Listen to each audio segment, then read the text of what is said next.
In a quiet neighborhood, an elderly man named Mr. Harold lived alone in a small, weathered house. Once a beloved schoolteacher, he had spent decades nurturing young minds. But since his wife's passing, Mr. Harold had withdrawn from the world. His pride and joy, the garden he had tended with his wife, had turned into a patch of weeds and fallen leaves. Every day, he sat silently on his porch, gazing at the overgrown mess with a sadness that seemed to echo his loneliness. Across the street lived Danny, a curious and kind-hearted boy.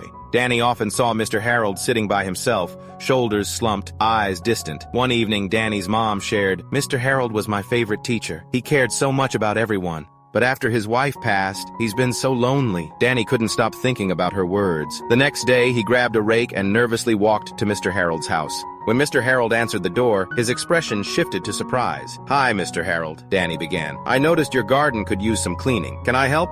For a moment, Mr. Harold stood frozen, his eyes glistening. "You'd do that for me?" Danny nodded. "Of course." As they worked side by side, Danny asked about the garden. Slowly, Mr. Harold began to open up, sharing stories about the flowers he and his wife had planted together. His voice softened, and a spark of life returned to his eyes. By the end of the day, the garden looked neater, and Mr. Harold's somber expression was replaced by a faint but genuine smile. Before Danny left, Mr. Harold placed a hand on his shoulder.